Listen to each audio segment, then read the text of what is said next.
എന്താ ഭഗവതി ഈ കേക്കണേ? പ്രേമെന്നോ? കൊല്ലുന്നില്ല ഞാൻ. ആവശ്യത്തിലേറെ ലാളിച്ച് വഷളാക്കിയതിന്റെ കുഴപ്പമായി കാണണേ. ഞാനിവിടെ 46 വയസ്സ് കഴിഞ്ഞ് നിൽക്കാൻ തുടങ്ങിയിട്ട് കാലം കുറയായി. എന്നിട്ട് ഇങ്ങനൊരു ചിന്ത എനിക്ക് വന്നിട്ടില്ല. മോഹങ്ങളൊക്കെ അടക്കി ഒതുക്കി ചുരുട്ടി മനസ്സിൽ വെച്ചോണ്ട് നടക്കാൻ ഞാൻ. എന്തിനാ? ജീവനെ പേടിച്ചിട്ട്. ഇവിടത്തെ പുരുഷന്മാര് ബ്രഹ്മചര്യം തെറ്റിച്ച എന്തൊക്കെ ദുരന്തങ്ങളാ ഉണ്ടാവാന്ന് നിനക്കറിയോ? ഇക്കാലത്ത് ഇതൊക്കെ പറഞ്ഞ ആരെങ്കിലും വിശ്വസിക്കോ? ഒക്കെ വെറും അന്ധവിശ്വാസങ്ങളാ. നിന്റെ പ്രായത്തിൽ ഞാനും ഇതൊക്കെ തന്നെ പറഞ്ഞത്. മീനാക്ഷിയെ വെറുതെ ഒന്ന് നോക്കിയതിന് ഞാൻ അനുഭവിച്ച കഷ്ടപ്പാടുകൾ എന്തെന്ന് എനിക്കല്ലേ അറിയൂ. അമ്മാവൻ എന്തൊക്കെ പറഞ്ഞാലും ശരി, എനിക്ക് അവളെ വിവാഹം കഴിച്ചേ വെക്കൂ. നീ ഇത് എന്നോട് പറഞ്ഞത് പറഞ്ഞു. ഇതെങ്ങാനും മുത്തശ്ശി അറിഞ്ഞാൽ എന്താ ഉണ്ടാവാന്ന് നിനക്കറിയോ? അതുകൊണ്ട് പ്രേമം വല്ലാതെ മൂത്ത് കഴിയുമ്പോ നല്ല തണുത്ത വെള്ളം തലയിലൊഴിച്ച് സഹസ്രനാമകീർത്തനവും ചൊല്ലി കമഴ്ന്ന് കിടന്ന് ഹര ഹരോ ഹര ഹര എന്നാണ് പറഞ്ഞാ മതി. ഇത് തന്നെയാണ് ഞാനും ചെയ്തിരുന്നത്. അമ്മാവൻ മുത്തശ്ശിയോട് ഒന്ന് പറഞ്ഞു നോക്കൂ. നല്ല ശേലായി. ഈ നാട്ടിലെ മുഴുവൻ പുരുഷന്മാരെയും എങ്ങനെയാ ബ്രഹ്മചാരികളാക്കണ്ടേന്ന് ആലോചിക്കാൻ മുത്തശ്ശി. അതിന്റെ ഇടയിലാണ് വിവാഹം എന്ന് പറഞ്ഞ് നീ അങ്ങോട്ട് ചെല്ലണേ. കൊഴപ്പായി ദേവരുന്നു. ആർക്കായുടെ മംഗല്യം വേണ്ടത്? രാമോർമ്മയ്ക്കാണോടാ? എനിക്കല്ല. പോലോത്ത ആണുങ്ങളുടെ മൂത്തവൻ നീയല്ലേ? നീയൊക്കെ വേണ്ടെന്ന് വെച്ച മംഗല്യം പിന്നെ ഇവിടെ ആർക്കാ വേണ്ടത്? ഞാനായിട്ട് അത് പറയണില്ല. വേണ്ടപ്പെട്ട ആൾ ഇവിടെ ഉണ്ട്. ആരെ? ഉണ്ണിക്കുട്ടനോ? എന്താ നീ ഒന്നും മിണ്ടാത്ത? കുട്ടികളല്ലേ, ഈ പ്രായത്തിൽ ഉണ്ടാവണ ചെറിയൊരു മോഹം നമ്മുടെ ഉണ്ണിക്കുട്ടനും തോന്നി. പക്ഷേ കാര്യങ്ങളുടെ ഗൗരവം ഞാൻ പറഞ്ഞ് മനസ്സിലാക്കിയപ്പോ എല്ലാം തെറ്റായി എന്ന് തോന്നിയിട്ടുണ്ട്. തെറ്റു പറ്റിയതൊക്കെ ഇവിടെ ഉള്ളവർക്കാ.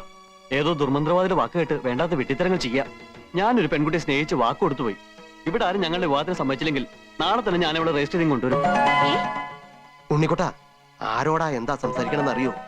നീ സംബന്ധം കഴിച്ചാൽ നിനക്ക് മാത്രല്ല, ഇവിടെയുള്ള എല്ലാ പുരുഷന്മാർക്കും അപകട. കോലോത്ത് വീണ്ടും ദുർമരണങ്ങൾ ഉണ്ടാവും. കോലോത്ത് ആചാരങ്ങളും അനുഷ്ഠാനങ്ങളും ലംഘിച്ചാൽ കടുത്ത ശിക്ഷയായിരിക്കും കിട്ടുക. പിന്നെ ഉണ്ണിയുടെ സ്ഥാനം പടിക്ക് പുറത്ത്. എന്നെ പടിയടിച്ച് പിണ്ടം വെച്ചാലും ഞാൻ അവളുമായി ഈ നാട്ടിൽ തന്നെ ജീവിക്കും. ഈ കോലത്ത് ഞാൻ കാരണം ദുർമരണങ്ങൾ നടക്കുന്നുണ്ടോന്ന് എനിക്കൂടെ അറിയണല്ലോ. ഇല്ല, നിനക്ക് എന്തോ ബാധ കയറിയിരിക്കുകയാണ്. ഇല്ലെങ്കിൽ എന്റെ ഉണ്ണി ഇങ്ങനെയൊന്നും പറയില്ല. ആരോ മോഹിപ്പിച്ച് എന്റെ ഉണ്ണിയെ മയക്കിയിരിക്കണു. വേണ്ട, ഇനി ദുർമരണങ്ങൾ കാണാനുള്ള ശക്തി എനിക്കില്ല. പണിക്കരെ, എന്തെങ്കിലും ധിക്കാരം കാണിക്കുന്നതിന് മുമ്പ് എന്റെ ഉണ്ണിയെ മുറിക്കാത്ത അടച്ചിടുക. കുറച്ചു ദിവസം പുറത്തൊന്നും പോണ്ട. എനിക്ക് എന്റെ കുട്ടിയുടെ ജീവനാ വലുത്. വേണ്ട, എന്റെ ആഗ്രഹം സാധിച്ചു തരാത്ത മുത്തശ്ശിയും വീടും ഒന്നും എനിക്ക് വേണ്ട. നീ എന്താ പറഞ്ഞത്? ഞാൻ പോവാ. ഉണ്ണി, അവിടെ നിൽക്കാനാ പറഞ്ഞത്.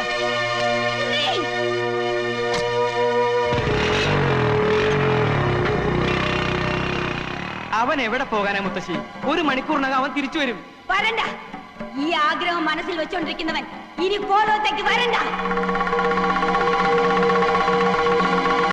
ഞാൻ ഇങ്ങോട്ട് വന്നിട്ട് നേരം കുറെ ആയേ ത്രേസ്യ. ഇനി അങ്ങോട്ട് പോട്ടെ. അങ്ങനെ ഇപ്പൊ പോവേണ്ട കേട്ടാ. കുറച്ചു നേരം കൂടി ഇരുന്നിട്ട് പോയാ മതി. അയ്യോ, ഞാൻ ഇവിടെ ഇരുന്നിട്ട് ഒരു പ്രയോജനവും ഇല്ല. മേപ്പാടൻ എന്ത് പറഞ്ഞാലും നിങ്ങളുടെ ഒരു മേപ്പാടൻ. അയാളെ എന്റെ കയ്യിലോട്ടൊന്ന് കിട്ടട്ടും. അയ്യാക്കട ഒരു ദുർമന്ത്രവാദം. ആരാണ്ട് വരുന്നു. അങ്ങ് അകാലം അല്ല ത്രികാല ജ്ഞാനിയല്ലേ സ്വാമി? ശരണം ശരണം പൊന്നയ്യപ്പ. സ്വാമി അല്ലാതെ ശരണമില്ല. സ്വാമി ശരണം. രക്ഷിക്കണം. എന്റെ ഉണ്ണി ഈ കുടുംബത്തിന്റെ അന്തകനായി മാറാൻ പോണു. അവന് വിവാഹം കഴിക്കണമെന്ന് ഏതോ ഒരു പെണ്ണുമായി അവന് പ്രേമമാണെന്ന്. ഈ കുടുംബത്തിലെ പുരുഷന്മാർക്ക് ഈ ജന്മത്ത് സ്ത്രീ സുഖം പാടില്ലെന്ന് അറിയാലോ.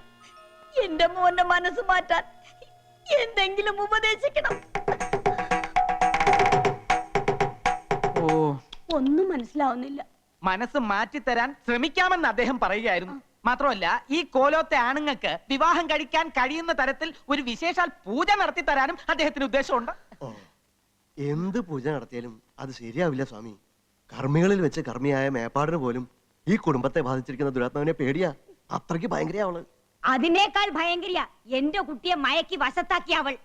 ഇവിടത്തെ കുട്ടികളെ വശത്താക്കി കുടുംബം നശിപ്പിക്കാൻ വരുന്നവളെ ഈ ഭൂമിയിൽ ഞാൻ വെച്ചേക്കില്ല.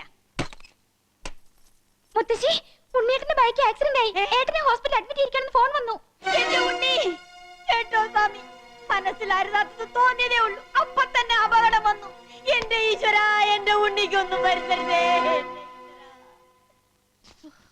എന്റെ ഉണ്ണി ഈശോയെ, ഇതെന്നാ പരീക്ഷണമാണ്. ഇതിപ്പോ വലിയ ഇടങ്ങേറായല്ലോ ഭഗവതി. ബ്രഹ്മചര്യം ലംഘിച്ചാൽ അപമൃത്യു ഉണ്ടാവുന്നു മേപ്പാടൻ. ബ്രഹ്മചര്യം ലംഘിക്കാൻ അനുവദിച്ചില്ലെങ്കിൽ സ്വയം അപമൃത്യു വരിക്കുമെന്ന് ഉണ്ണിക്കുട്ടൻ. ഇനിയിപ്പോ എന്താ ചെയ്യാ? ഏ ഏ ഹാവൂ. ഇന്ദ്രായ സുരഥിപതേ വജ്രഹസ്തായ സൂര്യപാർഷദേ നമ.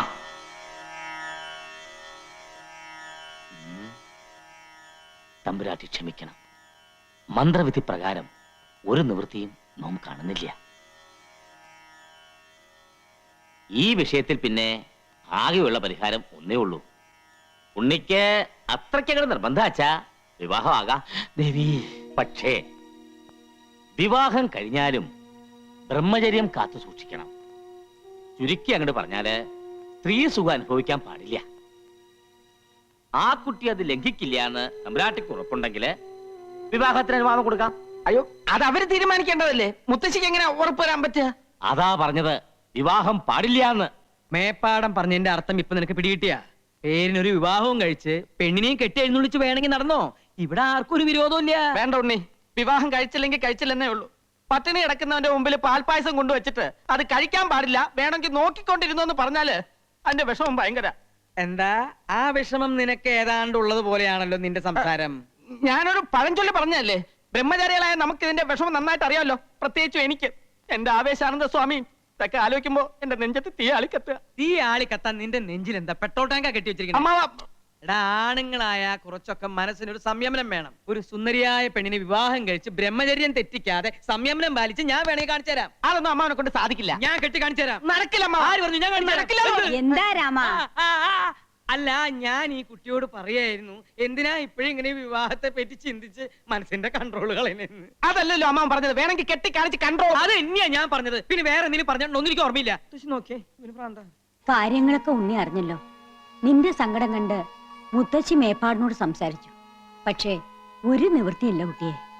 മായയെ സ്വന്താക്കാൻ വേണ്ടി എന്ത് ത്യാഗം ചെയ്യാനും ഞാൻ തയ്യാറാ. വിവാഹം കഴിഞ്ഞാലും ഞാൻ ബ്രഹ്മചാരിയായിട്ട് ഇരുന്നാ പോരെ? ബ്രഹ്മചര്യം എന്ന് പറഞ്ഞാ എന്താ അർത്ഥം എന്ന് അറിയോ നിനക്ക്? എല്ലാ അർത്ഥവും എനിക്കറിയാം മുത്തശ്ശി. വേറൊന്നും വേണ്ട. ജീവിതകാലം മുഴുവൻ അവൾ എൻ്റെ അടുത്ത് ഉണ്ടാവുമല്ലോ, അത് മതി. ഞങ്ങളുടെ വിവാഹം മുത്തശ്ശി നടത്തി തരണം. എന്താ സാവിത്രി ഇവനീ പറയണ? നീ ഒന്ന് പറഞ്ഞു മനസ്സിലാക്കുക. പേരിനൊരു മംഗലം കഴിച്ചുകൊണ്ട് എന്താ പ്രയോജനം? മോൻ സമ്മതിച്ചാൽ തന്നെ ഇങ്ങനൊരു വിവാഹത്തിന് ഏതെങ്കിലും പെൺകുട്ടി തയ്യാറാവൂ? ഭാര്യയാകുക, പിന്നെ അമ്മയാകുക, മുത്തശ്ശിയാകുക, ഇതൊക്കെ എല്ലാ പെൺകുട്ടികളും ആഗ്രഹിക്കുന്നതാ. അതൊക്കെ വേണ്ടെന്ന് വെച്ച് നിന്റെ കൂടെ ജീവിക്കാൻ ആ കുട്ടി തയ്യാറാവൂ? തയ്യാറാകും.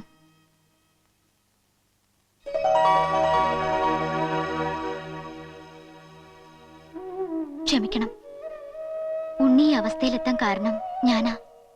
എല്ലാവർക്കും എന്നോട് ദേഷ്യം ഉണ്ടാവും അറിയാം. സാരില്ല, ഉണ്ണിയെ കാണാൻ വേണ്ടി കുറച്ചേരം ഞാൻ പുറത്ത് നിൽക്കണോ? മുത്തശ്ശി പറഞ്ഞതൊക്കെ ഞാൻ കേട്ടു. എല്ലാം അറിഞ്ഞോണ്ട് തന്നെ ഉണ്ണിയോടൊപ്പം ജീവിക്കാൻ ഞാൻ തയ്യാറാ. ഇത് ത്യാഗമൊന്നുമല്ല, സ്നേഹ. മുത്തശ്ശി പറയണതൊക്കെ ഞാൻ അനുസരിക്കാം. തറവാടിന്റെ രക്ഷയ്ക്ക് വേണ്ടി, ഉണ്ണിയുടെ ഭാര്യയാകാൻ വേണ്ടി ജീവിതകാലം മുഴുവൻ ഞാൻ അമ്മയാകാതിരിക്കാം. ബ്രഹ്മചര്യം കാത്തു സൂക്ഷിക്കാം. പക്ഷേ ഞങ്ങളോട് അകന്നു പോകാൻ മാത്രം മുത്തശ്ശി പറയരുത്. ഇനിയും മുത്തശ്ശിക്ക് സമ്മതിച്ചൂടെ? മോളുടെ പേരെന്താ? മായ. മായമോളി പറഞ്ഞതൊക്കെ സത്യമാണോ? സത്യമാണെങ്കിൽ തന്നെ മോളുടെ വീട്ടുകാർ ഇതിന് സമ്മതിക്കോ? എന്റെ ആഗ്രഹത്തിനെതിരായി വീട്ടിലൊന്നും പറയില്ല. നീ ഞങ്ങളെ തോൽപ്പിച്ചു കളഞ്ഞിരിക്കുന്നു കുട്ടിയെ. നിങ്ങളുടെ സ്നേഹം മനസ്സിലാക്കാൻ ഈ മുത്തശ്ശിക്ക് കഴിഞ്ഞില്ല. എല്ലാം ഇനി ഈശ്വര കൽപ്പിതം പോലെ വരട്ടെ. രാമ, ഉടനെ എന്നെ ഈ കുട്ടിയുടെ കാരണവന്മാരെ കണ്ട് സംസാരിച്ച് കാര്യങ്ങൾ തീരുമാനിച്ചോളൂ.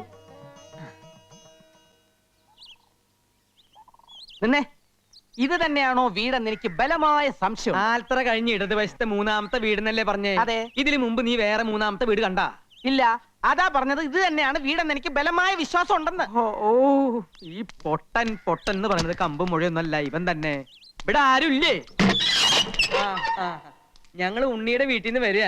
ഞാൻ ഉണ്ണിയുടെ അമ്മാവൻ, ഇയാൾ ഉണ്ണിയുടെ ചേട്ടൻ. നമ്മളാരാ? നമ്മളാരാണെന്നല്ലേ ഇപ്പൊ പറഞ്ഞത്?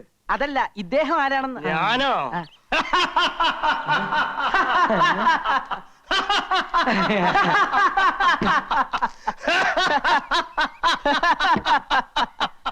എന്താ കൃഷ്ണ ചിരിക്കണേ? ഭ്രാന്തൊന്നും ആവില്ലെന്നാ തോന്നണേ. വെറുതെ കൂടെ ചിരിച്ചോളൂ. ഞങ്ങൾ ഉണ്ണിയുടെ പെണ്ണിനെ കാണാൻ വന്നതാ. മനസ്സിലായി കുട്ടി, ദേ അവര് വന്നിരിക്കണോ?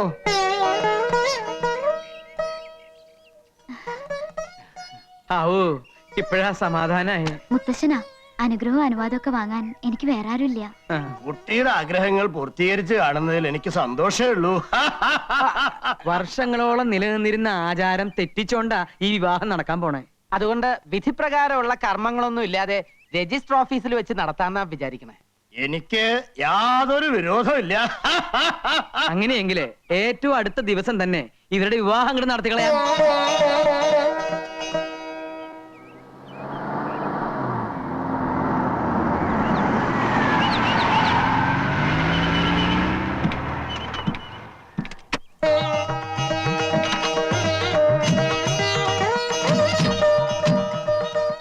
എല്ലാരോടും ഇങ്ങോട്ട് വരാൻ പറയും.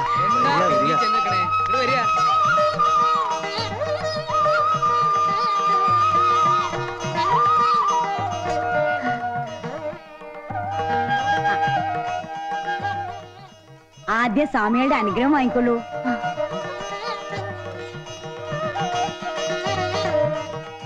ഇനി വലത്തെ കാല് വെച്ച് അകത്തേക്ക് കയറിക്കൊള്ളൂ.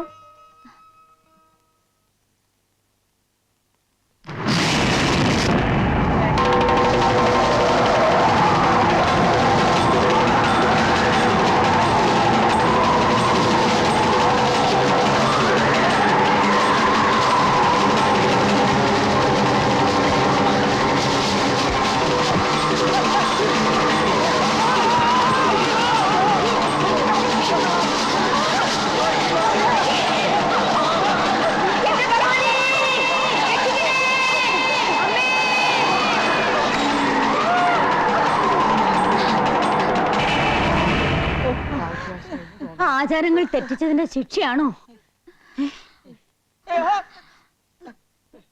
എന്റെ മോള് വിഷമിക്കണ്ട, അത്തേക്ക് പോയിക്കോളൂ. ഉണ്ണി വാ. അയ്യോ,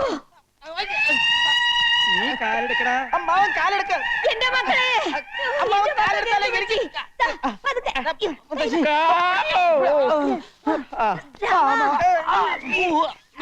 എന്റെ ഭഗവതി, എന്താ ഇത്?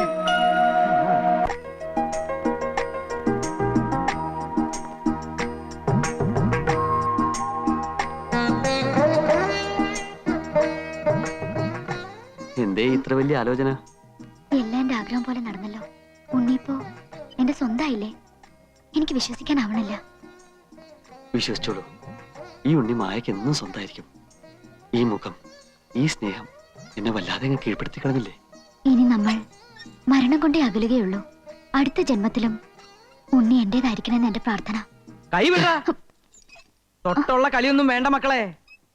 നിങ്ങൾ മുത്തശ്ശിക്ക് കൊടുത്ത വാക്കൊന്നും ഇവിടെ ആരും മറന്നിട്ടില്ല. വിവാഹം കഴിഞ്ഞതിന് ശേഷം എല്ലാവരുടെയും കണ്ണു വെട്ടിച്ച് ഇവിടെ എന്തും ആകാമെന്നാണ് നിങ്ങളുടെ വിചാരമെങ്കിൽ ആ പൂതി അങ്ങോട്ട് മനസ്സിൽ വെച്ചാൽ മതി. ഇന്ന് മുതൽ നീ ബ്രഹ്മചര്യം തെറ്റിക്കുന്നുണ്ടോ നോക്കാൻ മുത്തശ്ശി എന്നെ ചുമതലപ്പെടുത്തിയിരിക്കുക. അതുകൊണ്ട് രഹസ്യമായിട്ട് നിങ്ങൾ എന്തെങ്കിലും കുരുത്തക്കേട് കാണിക്കാൻ ഒരുങ്ങിയാല് അപ്പൊ ഞാൻ അതിന് നടുക്കൊന്ന് വീഴും. എന്ന് വെച്ചാ ഒന്നും ഞാൻ സമ്മതിക്കില്ല. കുട്ടി, ഇന്ന് മുതൽ ഈ മുറിയാണ് കുട്ടിയുടെ കടപ്പറ. പേടിക്കണ്ട, ഉണ്ണി തൊട്ടടുത്ത മുറിയിലുണ്ട്, അതിന്റെ അടുത്ത മുറിയിൽ ഞാനുണ്ട്, അതിന്റെ അപ്പുറത്തെ മുറിയിൽ മുത്തശ്ശിണ്ട്. എന്ന് വെച്ചാൽ നേരം വെളുക്കുന്നവരെ ഈ വരാന്തേല് ആളുകളുണ്ട് എന്ന് അർത്ഥം. എന്തിനാ ഉണ്ണി ഇങ്ങനെ വെറുതെ നോക്കി വെള്ളം ഇറക്കണേ? ഇതിന് ഒരുങ്ങുമ്പോ തന്നെ ഞാൻ എല്ലാം പറഞ്ഞതല്ലേ. വാ വാ, നിന്റെ മുറി ഞാൻ ഒരുക്കിയിട്ടുണ്ടാ കുട്ടാ.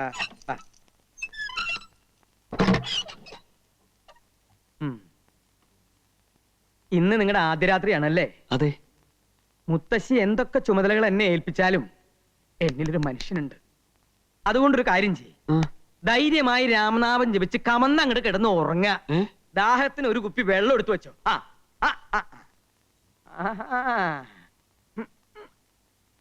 നോക്കണ്ട, നിന്നെപ്പോലുള്ള ചെറുപ്പക്കാര് ചിലപ്പോ ജനലും പൊളിച്ച് അപ്പുറത്ത് കയറിന്ന് വരും. എന്താണാവോ? ഇങ്ങോട്ട് തന്നെ, ഇങ്ങോട്ട് തന്നെ.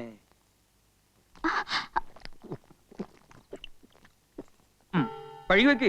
ഇനി കുട്ടി ധൈര്യമായിട്ട് കിടന്നുറങ്ങിക്കോളൂ. Good night. അമ്മാവാ, മിടിച്ചു നിൽക്കാണ്ട് പോയി കിടന്നുറങ്ങണ.